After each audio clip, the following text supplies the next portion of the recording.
Chordir sílim go bhfuil muid beo níl siúl agam an jobh ach glána sús i dtaobh nótaí faoi tuairisc Robert Mueller tháinig amach le déanaí. Leis an rud is suntasaí faoi go dtí seo ná chomh díon dúthrachtach a tháinig ár daine na Stáit Aontaithe William Barr amach son uachtarán na Stáit Aontaithe Donald Trump. Ba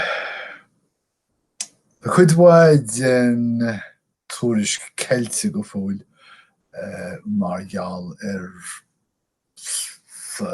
sábháilteacht agus rúndacht agus a lehéad. Ach in ainneoin sin deir an tar daine nach mhórthas fianaise clínfáirte in éachar i le an uachtaráin.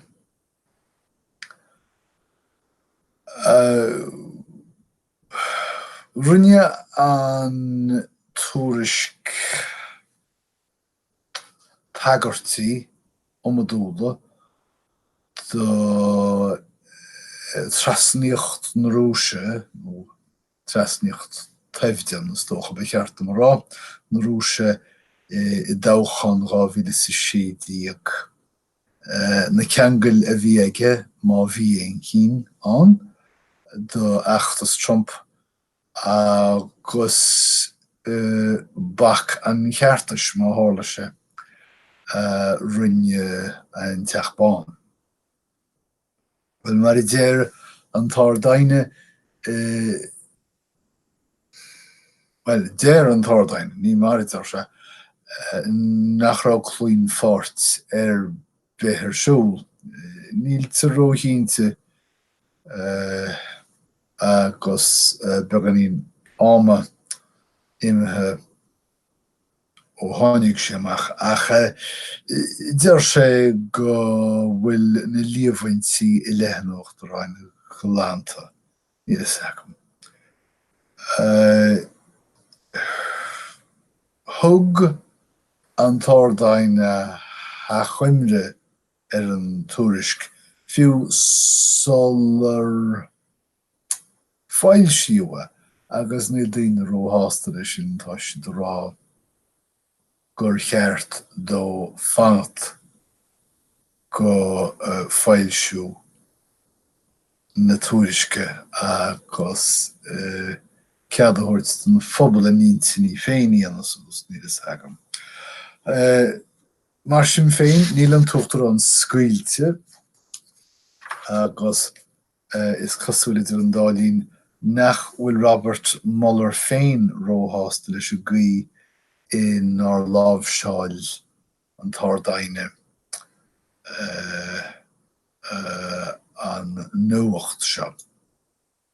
Well, níor an tuachtarán go nóiméad fáilsethe na tuairisce fiú. Dreagar sé go honsaíoch a tuairt faoi a námhad le ruisc gilciúnaí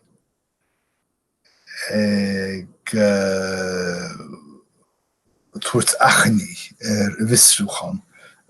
Fostáil sé scigaithris Game of Thrones go rá dóibh siúd fuailliú mé agus lucht na héite clé Cliff a Hart. Fós féin níl na ceist san na réitithe go fóill tá ar a caint go fóill faoi thrasnaíocht rúiseach sa toghchan sáilvéigin ní cínta faoi.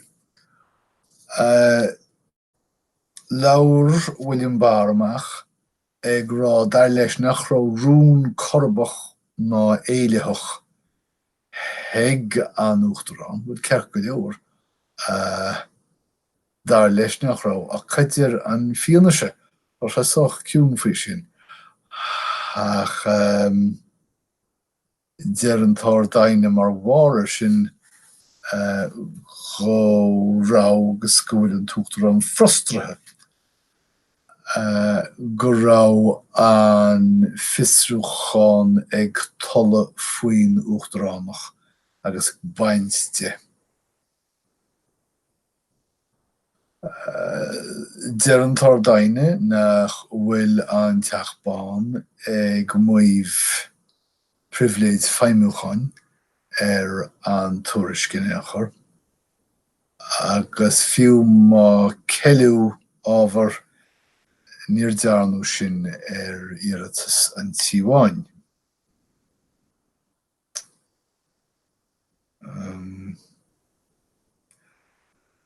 Rinne Robert Mueller scaga 10 buinte go háidithe.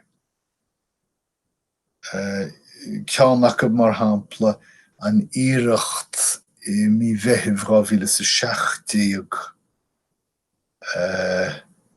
rinne an Uachtarán Trump. Chomhair leor Donald McGahn, cum leis céil, a chomhair leor Donald McGahn, Robert Mueller a bhrise as a phost. Níor tharla sin sa deireadh, ach seans go raibh ag Donald McGahn fiú go bhfeiceadh sé tuaimhiste cilín dá léanach sé raibh mar sin.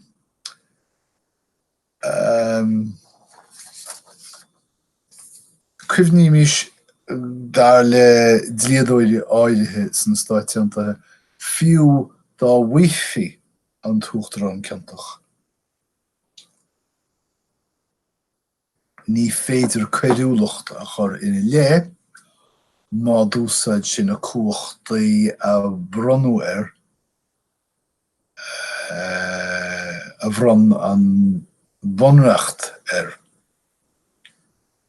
Ach deir daoine eile gur féidir sáú nó bacha a chur ina lé más corba a spreagiad. Béidir. An rúis bhí ceangail ag an uasal Trump agus 16 díoga a achtas 100 uair na daoine ón rúis. Sin raibh in sealamh an Uachtaráin rud atá sách dochreite. Dúilt an Uachtarán Trump labhairt leis an bhfiosrúcháin ach thug sé freagraí béil cheistanaí. Dar le daoine bhí sé ag seachant gaiste éithí. Bhí fatí ar daoine dearthain go bhfeadfadh Trump duine nach bhfuil mór an smacht le ar a bhéal. Rudí cínt a dialtaí úsáid mar fianaise dlí ní bhír sin. Ach, leanna mé raibh. Ó muise. Tá leathanach ar iarraidh seo héin. Nis, táis ag go leor daoine go raibh teagmhail ag feachtas Trump leis a rúis. Ní bhhain ag Trump é féin ach ag amach Donald Trump sóisireach agus ag Paul Manafort atá i brísún faoi seo. Bhí 100 cás teagmhála idir achtas Trump agus na Rúsí i 2017 2016. Táis agan inis gur chur Trump brú Donald McGahn, Robert Mueller a bhris as fust. táharsach cínte go ndearna an rúis iirecht tion chur cinúnach himmert bheann na phobail raibh thóchan dhá mhíle sa séideag agus is cosúla go raibh leo. Is léir go ndearna Donald Trump agus an tár daine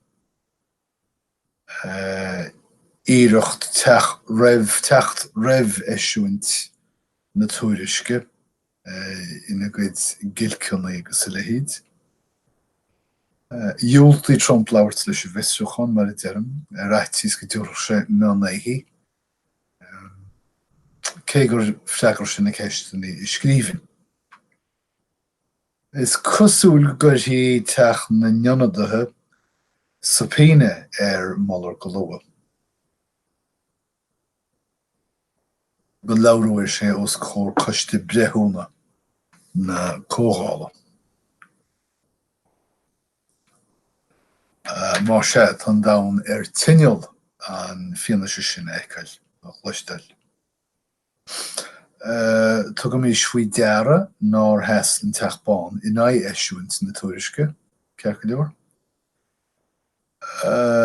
Tá lucht tacaíochta Trump ag rá nach bhfuil fianaise go leor gur cheart cúise bethe chur na le, b'éidir gur ceart acu. Tá ceithre chéad leathanach sa tuairisc gan tráchtar na Hagosíní.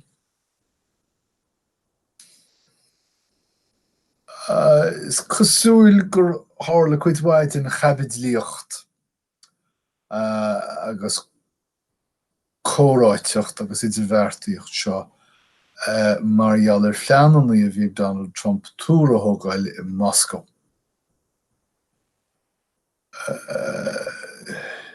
Mar dearm, deir William Barr cibé rudairne Trump níor gníomhadh sé le rún orchóide. B'éidir. Ná duine mí stearmad gur bhris Donald Trump James Comey stúrthóir an FBI as a phost agus é ag fiosrú trasnaíocht na Rúise sa tócháin. Cén fágan dearna sé sin. An teolas i ceiliú sa tuairisc ceiliú iad i le cásan í cuairte atá gleannacht do raí nó ólas ó na seirbhísí faisnéis agus rónda. Ólas deatocht domáiste dhéanana do dhaoine atá riimiil an Isreachain. Agus ólas atá bainteach leis an ard dhiúré nach geadítear nach geadófra liginte meach réamh.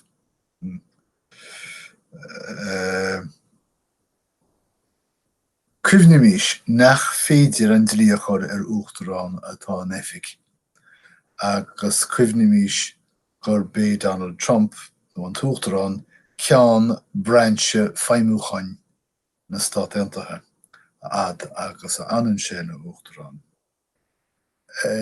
Sílim go persanta nach bhéaltaí an dlí a chur Donald Trump cuma é bheith cho ciontach le Hitler mar bhfuilteach sé clúna tíre agus an meas atá daoine chóras dlí agus chóras políteachta na Stát Aontaithe.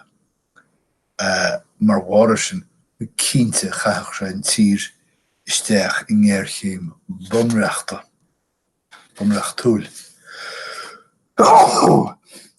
Sinna méid, sílim, tá le rá hagam faoi thuairis Mueller.